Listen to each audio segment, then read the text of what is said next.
Zone 4. Hi, Mr. Buffett, Mr. Munger. My name's Dan Sheehan from Oakville, Canada.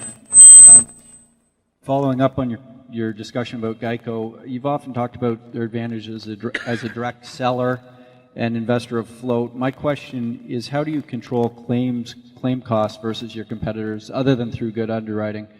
Some who may have advantages in terms of economies of scale or cutting corners you won't do, and this might allow them to eliminate some of the advantages you've gained on the other side of the combined ratio.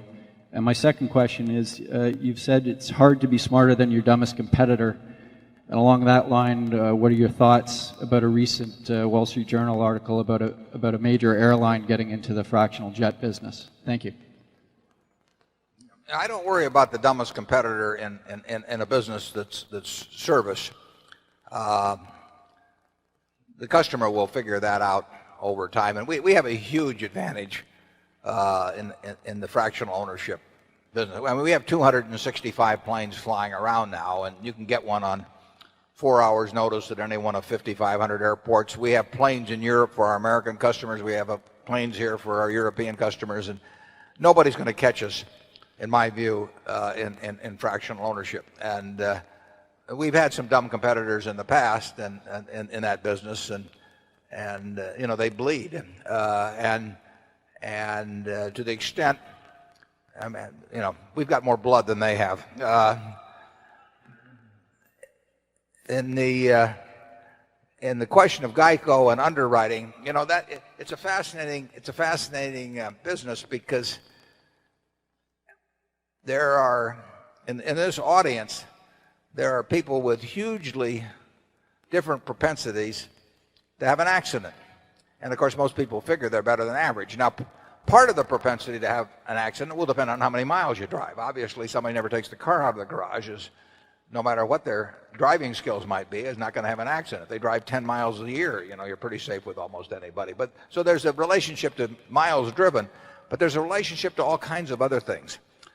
And the trick in insurance is being able to figure out the variables and not have them too many, because you still have to get people to fill out a form, and you don't want something that has practically no significance. But the trick is to find out what questions you need to ask to determine in which category to place people as to their propensity to have an accident.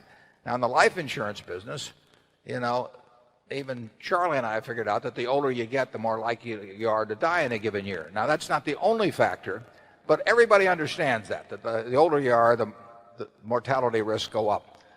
And they've learned a few other things. They've learned that females live longer than males. Now, that doesn't get into a judgment as to why or anything else. You just know it. So you build that in if you're pricing the product. And then you know a whole bunch of other things.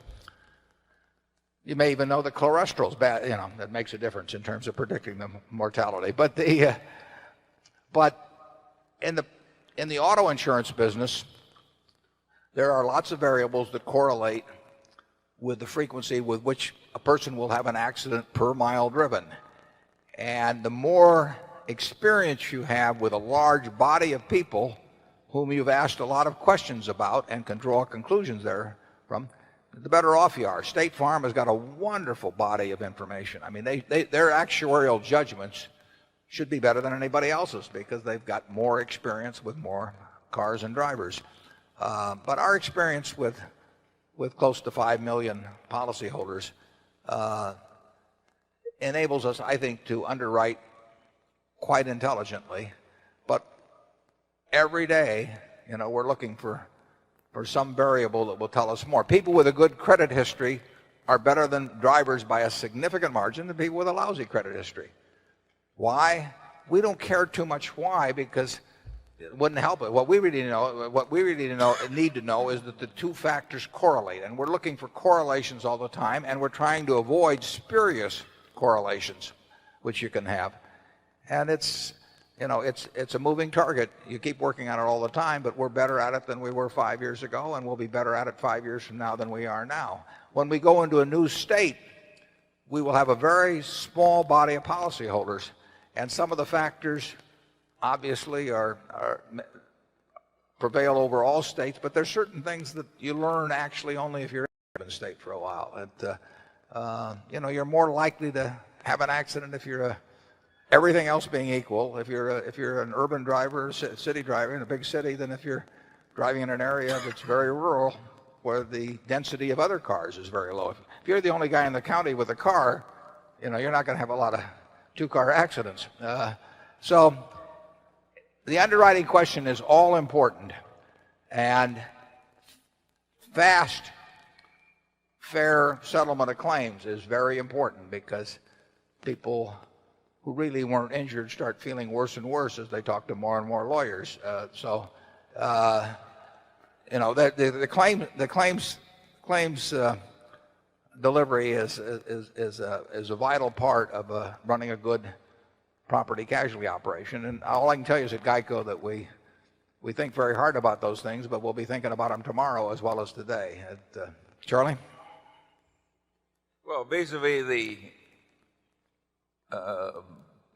fractional jet ownership program, which has been announced for United Airlines, I find that very interesting. A senior United Airlines pilot now makes about $300,000 a year plus fancy fringes, including pension. And